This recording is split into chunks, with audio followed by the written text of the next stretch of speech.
केवल बात मुख्य पात्र की होती है, मुखिया की होती है। सही है। मुखिया का नाम लिया जाता है। मैंने बताया चारों भाई विहार कर रहे हैं और चारों भाइयों में आपस में इतना प्रेम है, वो सरयू में वो सियावर चारों भाइयों सहित। और आप कह रहे हैं कि वो तीन कहाँ गए? आए समूह में केवल मुखिया का नाम लिया जाता है, ना कि पूरे ग्रुप का, पूरी फौज का नहीं लिया जाता। फिर आप कह रही हैं क्या कि बड़े तला में विहार कर रहे हैं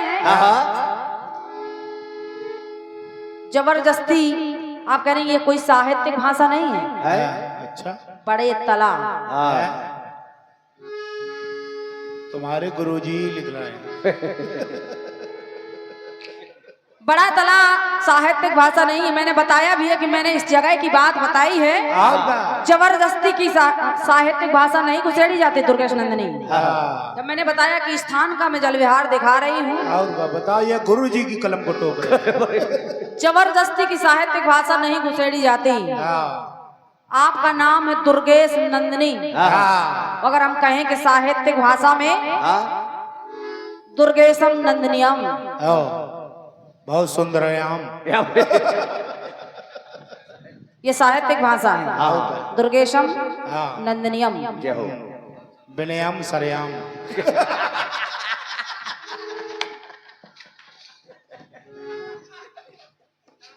भाई जिस जगह का नाम है, मैंने बताया बड़े तले में जल विहार हो रहा है, तो आदरणीय बहन जी ने कुछ तर्क भी दिए हैं। आप बहन जी लिख सकती थी कि मनमोहन मलहरा में विहार कर रहे हैं, गिरधारी गढ़ी में विहार कर रहे हैं। अच्छा, तो वो जल में नहीं होगा? अरे वो रोड पर विहार कर रहे, लुढ़क रहे, बालू में लेट रहे। अरे वो मलहरा में जल विहार कर रहे हैं, लेकिन कहाँ कर रहे हैं, किस स्थान पर कर रहे हैं, किस सरोवर में कर रहे हैं, किस तालाब में कर रहे हैं? बोलने से पहले सोचिए। कोई बेकार है। बड़े तला नहीं कहना चाहिए। स्थान का नाम ही बड़ा तला है। और आप करिए बुंदेली भाषा, साहित्यिक भाषा का प्रयोग करिए, तो आपकी पहले अपने आप में भी झांकिए। आप भी तो कह रही कागज, ये क्या है? ये भी तो बुंदेली शब्द है। समझो, ठीक है, समझ गए। लेकिन हम कुछ नहीं कहेंगे, कुछ नहीं कहोगे, क्योंकि वहां पर हम ये नहीं कहेंगे कि तीन ढोलक वाले बैठे हैं, हमारे गुरुजी बैठे हैं। नहीं, हम नहीं कहेंगे कि आपके तरफ तीन राइटर बैठे, हमारे हरिओम भाई साहब, विनय भैया और हमारे भतीजे साहब मुकेश भैया। लेकिन हम नहीं कहेंगे। बढ़िया है, हम लोग तीन ढोलक वाले लेके चलते हैं। उनका पेमेंट बहुत ज्यादा है और सबसे महंगे वाले से बजवा रहे हैं। ये भी देख लीजिए, बहुत महंगा ढोलक वादक है। लेकिन कुछ नहीं कहना है। जवाब आपने बहुत अच्छा दिया है। बढ़िया। सब कोई थोड़ी बजवा पाएगा इससे। आदरणीय नंदिनी जी, जवाब बढ़िया दिया है। मैंने एक गाना दिया तो आपने जवाब में दिखाया, जबकि बहुत समय था। और मैंने ये भी बताया कि यहाँ पर बहुत वर्षों से कीर्तन होता आ रहा है, बहुत अच्छे श्रोता बैठे हैं। मैंने दिखाया अपने गाने में कि रा कह के मुर्दे को सूर ने जिलाया, जो जीवित नहीं है, केवल आधा नाम भगवान श्री राम का रा कह के सूर ने मुर्दे को जिलाया, और रा लिख करके नामदेव ने तौली सारी माया। केवल आधा नाम रा।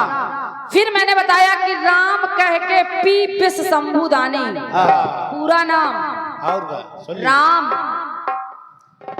राम कह के पी पिस शंभुदानी, और राम लिखा सिंधु पार आया एक प्राणी। राम नाम केवल माथे पर लिखा है, समुद्र पार करके आ गया। उल्टा नाम जपत जग जाना, उल्टे नाम से भी ब्रह्म के समान ऋषिवर हो गए। और मेरी मैन पंक्ति कह रही थी आदरणीय बहन जी, जिसका आपको जवाब देना था कि अंत में राम कहना क्यों कठिन करतार हुआ है। अंत में राम कहना क्यों कठिन करतार हुआ है, और कहे 6 बार दशरथ क्यों। क्यों? एक बार कहना कठिन है, लेकिन कहें 6 बार दशरथ क्यों, हाँ। सरल सरकार हुआ है। हाँ। उनके लिए क्यों सरल है? और क्या? आपने तमाम प्रकार की बातें बताई हैं। हाँ राम में रावण है, हाँ। माँ से मंदोदरी है, तरनी से नाम लिखवा कर आ गया। इससे कोई मतलब नहीं। मैंने बताया कि मुझको केवल 2 बातों के जवाब चाहिए। और क्या?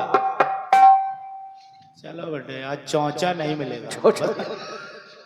ज्ञान 6 शास्त्रों का अपार हृदय में धार लिया है। हाँ अच्छा, 6 शास्त्रों का ज्ञान है, इसीलिए 6 बार नाम लिया उन्होंने, है? दशरथ जी ने। हाँ। अगर 6 शास्त्रों के अलावा कुछ वेद पुराणों का और ज्ञान होता। और क्या? और क्या? सही है। 1-2 पुस्तकें और जुड़ जाती। और क्या? इनकी किताब बलदवानी पड़ेगी। किताब नहीं। ठीक नहीं है। जवाब जरूरी नहीं है कि आप 4-4, 5-5 अंतरे में दिए, केवल 2 लाइन लाते हैं, हाँ। लेकिन कुछ अच्छी लाते हैं। और क्या?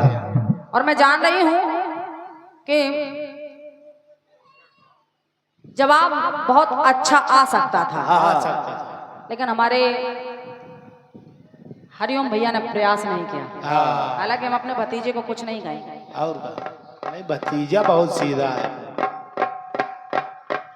आइए, बहुत अच्छा गाना आया है, उसका प्रयास कर रहे हैं, सुनिए। सुने। आदरणीय बहन जी, अब क्योंकि हम तो बहन जी ही कहेंगे, साहित्यिक भाषा तो हमसे बात ज्यादा बोलती नहीं बनती। और क्या? दुर्गेश